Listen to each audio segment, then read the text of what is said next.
APPMA, l'association agréée de pêche et de protection des milieux aquatiques, les pêcheurs à la ligne de l'Ain, PLA, est une association loi 1901 agréée par les services de l'État. Créée en 1904 à Pondin, elle est l'une des plus anciennes associations de pêche du département de l'Ain. La APPMA intervient sur plusieurs cours d'eau. Sur la basse rivière d'Ain, l'Albarine, le Suran, le Gardon, la Morette et le canal d'Oussia. La APPMA gère également plusieurs plans d'eau, le lac de Longeville, le lac Concours et le trou Vugliano. Avec un territoire extrêmement riche et varié, la APPMA joue un rôle essentiel, avec pour mission principale le développement de la pêche de loisirs et la protection des milieux aquatiques. L'association des pêcheurs à la ligne de l'Ain, à travers ses bénévoles, œuvre à offrir une pêche de grande qualité.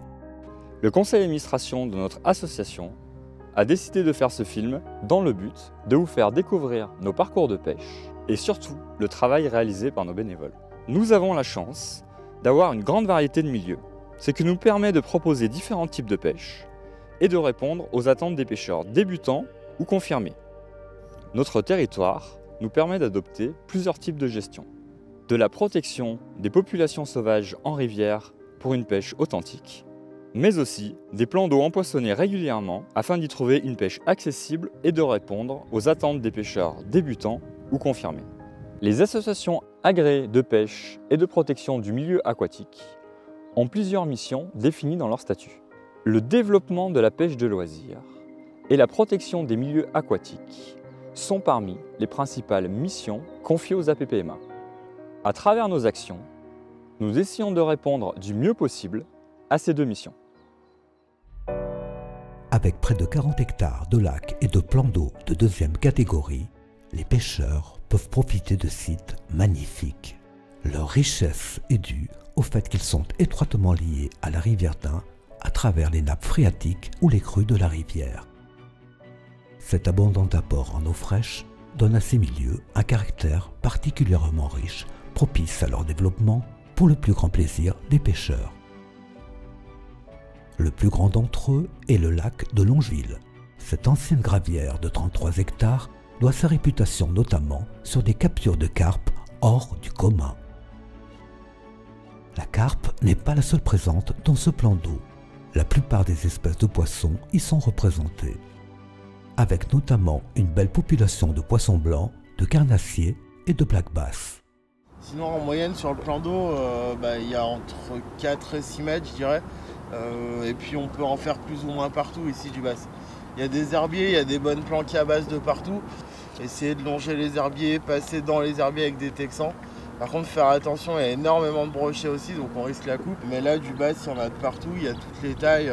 C'est super intéressant à pêcher, il y a plein de postes différents, pas mal de profondeurs différentes, c'est vraiment un super lac. Sur le plan d'eau de Longeville, plusieurs actions sont mises en œuvre par la PPMA qui en est gestionnaire.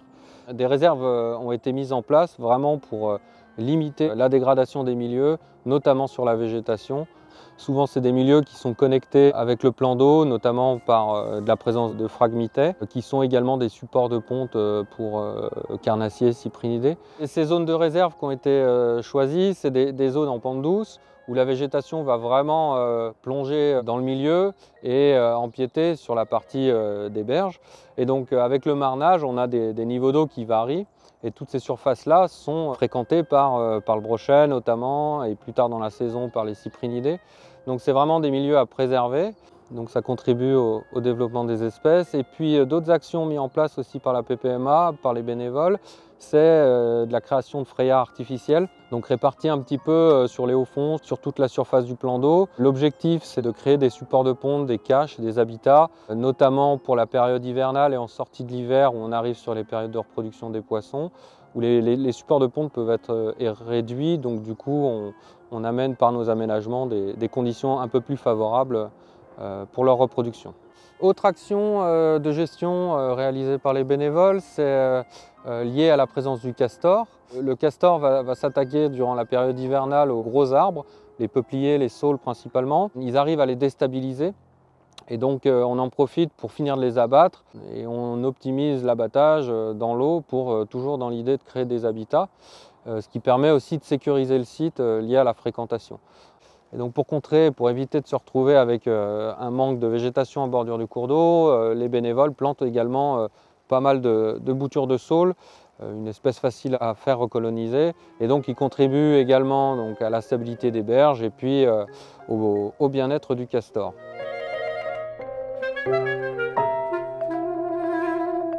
Le lac Concours est attenant à celui de Longeville. Cette ancienne gravière de 3,5 hectares est aussi belle et présente la même morphologie. Avec une profondeur moyenne de 4 mètres, le lac Concours abrite sensiblement les mêmes espèces de poissons que son voisin. Sur ces plans d'eau, des alevinages réguliers en poissons blancs, carpes et carnassiers offrent aux pêcheurs de nombreuses possibilités. Une particularité sur ce plan d'eau, un important empoisonnement en truite arc-en-ciel est effectué chaque année pour l'ouverture de la pêche à la truite. Moins fréquenté par les pêcheurs que son célèbre voisin, ce lac abrite néanmoins une belle population de carpes. Comme pour le lac de Longeville, la pêche de nuit y est interdite. Un bon moyen pour limiter la pression de pêche et certains débordements. Beaucoup des plus gros poissons, je les ai attrapés la journée. C'est pas un côté néfaste qui n'est pas la pêche de nuit. Et la pêche y est quand même intéressante. Ça leur fait une petite pause en gros. Les faire manger en confiance. Et on peut pas dire qu'il y a plus une canne qui a fonctionné, les deux cannes, là. C'est bien. Ah ouais. C'est quoi, c'est des 5-6 kilos? Ouais, 5-6, ouais. Ouais, après il y a des passages, je faisais un peu plus. Un troisième plan d'eau en gestion par l'AAPPMA est le trou Vugliano. Cette ancienne gravière de moins d'1 hectare a fait l'objet en 2018 d'une attention particulière. Difficilement accessible, des travaux y ont été effectués afin d'y faciliter l'accès et la pratique de la pêche. Vous voyez les pentes que vous avez en face? Oui, quand j'étais jeune, je descendais. Ouais, c'est des rendre plus accessibles, plus facilement, moins dangereuses, notamment aux enfants et aux personnes âgées. Oui. Ça, c'est le premier but. Ce qui enlever la renouée du Japon de l'autre côté parce qu'elle est envahissante. Oui, et j'ai découvert tout à l'heure que ça avait été quand même aménagé avec les pierres et tout. Et ben là, après les travaux, vous pourrez pêcher dans différents spots de la même façon que vous pêchez ici sans être embêté. C'est ça le but. On a réalisé des travaux forestiers, l'abattage principalement sur des peupliers, pour ensuite retaluter une bonne partie de la moitié du linéaire du plan d'eau. Avec la gestion de la renouée, dans l'idée ça a été de remblayer tous les rhizomes qui se trouvaient dans le sol contaminé, de faire un gros tas qu'on a végétalisé, où on a planté des essences buissonnantes pour contrer la future prolifération de cette plante. Donc aujourd'hui on a un plan d'eau avec des berges en pente douce qui permet quand même de pratiquer la pêche des poissons blancs. C'est un plan d'eau qui est connecté avec la nappe de la rivière d'Ain qui se situe quelques dizaines de mètres derrière. Au niveau de la qualité d'eau, on a une eau relativement turbide qui facilite quand même la pêche des poissons blancs par rapport à nos deux autres plans d'eau qui sont également sur de l'eau de nappe mais avec une eau très claire et donc des difficultés un peu pour les débutants pour arriver à faire des jolies parties de pêche. La PPMA déverse chaque automne des poissons blancs, un peu de carnassiers. Majoritairement, on cible les cyprinidés, donc carpes, tanches, gardons, rotangles, etc. Donc vraiment, on est axé sur une pêche au cou, pêche des poissons blancs, pêche de découverte. Bon, ça fait 3-4 fois qu'on vient pêcher. Ça a été très bien avec tous les tables qui ont été installées. J'ai trouvé ça très sympa, mais je trouve que l'endroit est très agréable. Le but, c'était pas de prendre du poisson, c'était de sortir, de se faire plaisir surtout. Puis là, d'avoir des bons conseils comme ça, là c'est que du bonheur.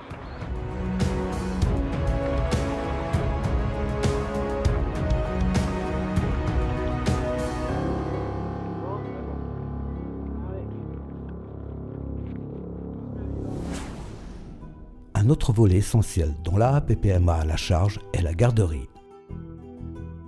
Avec une surveillance quasi quotidienne, les gardes-pêche vérifient la détention des cartes par les pêcheurs, mais font aussi office de sentinelles, tant sur le respect de la propreté des lieux que sur l'information et la sécurité aux pêcheurs. C'est la surveillance, contrôle des cartes, vérification un petit peu de la propreté aussi du lac. Je tiens à préciser quand même que la pêche de nuit est strictement interdite. Tout ce qui est biouis est interdit et on tolère les brelus et les parapluies simplement. En général, c'est bien respecté. Bon, on n'a pas trop de problèmes avec ça. En juin, à l'occasion de la fête de la pêche, la PPMA organise autour du lac Concours une manifestation. Tu piques doucement et tu ressors tout de suite. Juste tu l'épingles comme ça, de manière à ce qu'il bouge. Un petit poisson, regarde. Super, allez. Allez, on remet à l'eau.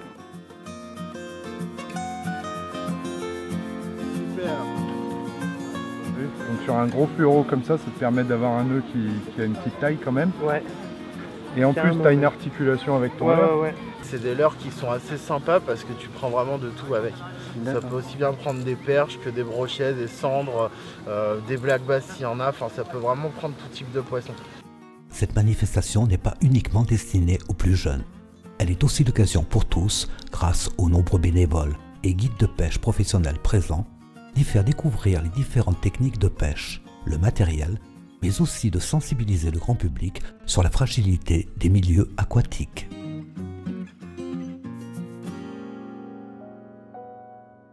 La fête de la pêche est un formidable moyen de faire découvrir cette activité, mais cela ne suffit pas. Il faut également que les sites proposés soient à la fois diversifiés, mais de plus sécurisés et adaptés à tous. En collaboration avec notamment la Fédération de pêche départementale, les communes, un tourisme ainsi qu'un bureau d'études, l'idée de créer un pôle pêche sur ce magnifique territoire est née.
Les parcours de seconde catégorie, principalement tournés sur la pêche des poissons blancs, de la carpe ou des carnassiers, ne sont pas la seule richesse.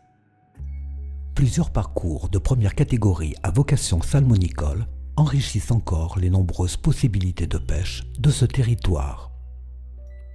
Sur la basse rivière d'Ain, la PPMA a en gestion 8 km de rivières répartis en 3 lots du domaine public. Les lots B20 et B21 sont en première catégorie et les lots B19 en seconde catégorie. La limite amont de ce dernier est à la confluence avec l'Écotais en rive gauche, quelques centaines de mètres sous le barrage d'Oussia. La limite aval est le barrage Convert de Pont-d'Ain. Les lots B20 et B21 s'étendent du barrage Convert sur la partie amont jusqu'à 2 km en aval de Varambon, soit un peu plus de 5 km. La totalité de ce parcours a été classée récemment en no-kill, afin de protéger plus efficacement les salmonidés qui s'y trouvent. En effet, la loi pêche ne permet pas d'adapter les tailles légales de capture en adéquation avec la croissance exceptionnelle des salmonidés de ce secteur. Adoptée, cette mesure fut la seule action réglementaire que la PPMA a pu mettre en place afin de protéger une population de salmonidés considérablement fragilisée.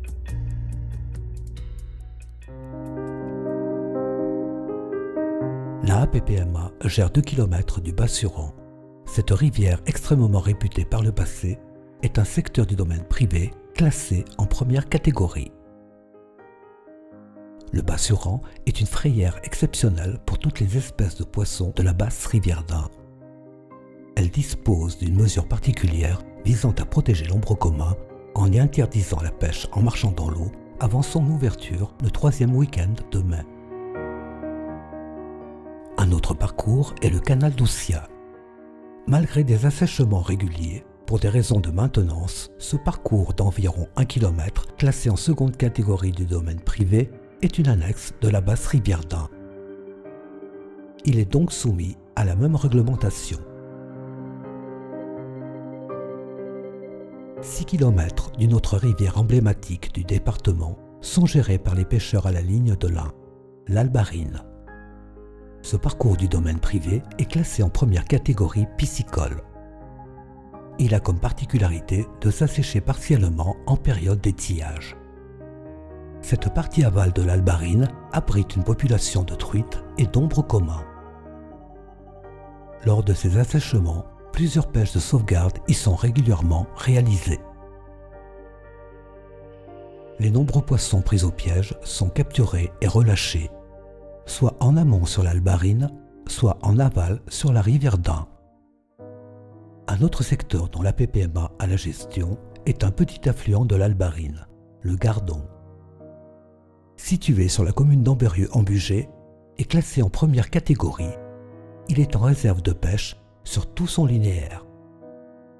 On doit la bonne santé d'une rivière et ses bonnes populations benthiques et pélagiques qui en découlent à sa qualité d'eau bien sûr, mais également à ses capacités d'offrir différents habitats tels que des caches, des zones d'alimentation et de reproduction.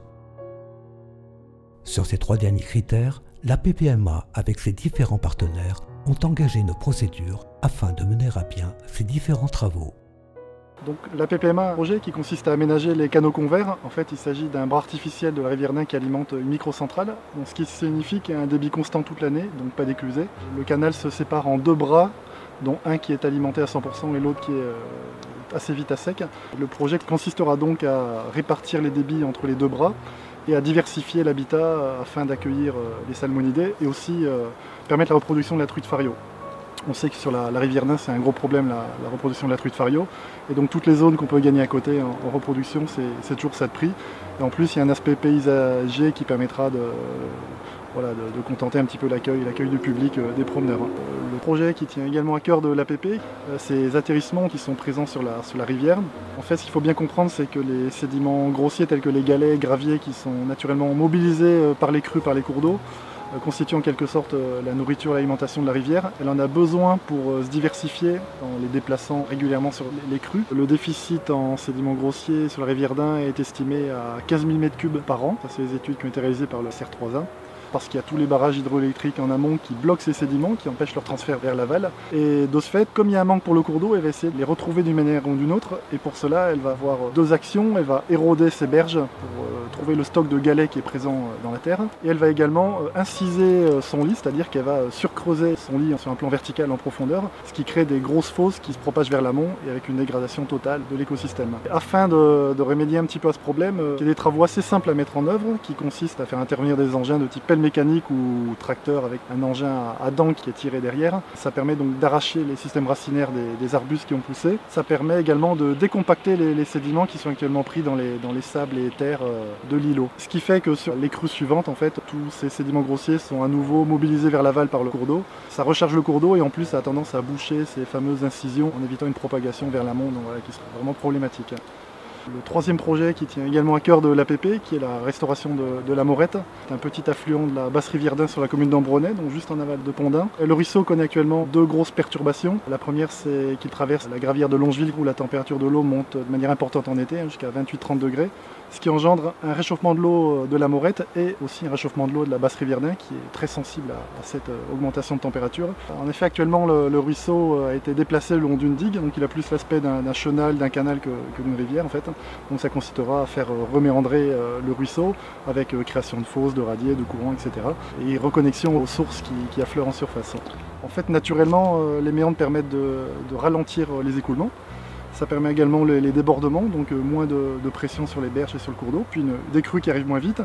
Et puis ça permet aussi les infiltrations d'eau dans les terrains qui permettent donc de rafraîchir l'eau tout en diversifiant le milieu avec des écoulements différenciés.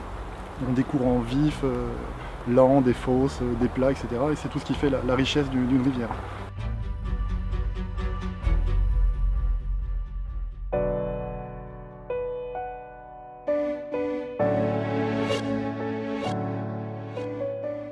Nous tenons à remercier tous ceux qui ont participé à ce film et surtout tous les bénévoles qui œuvrent au quotidien pour la protection du milieu aquatique et le développement d'une pêche pour tous.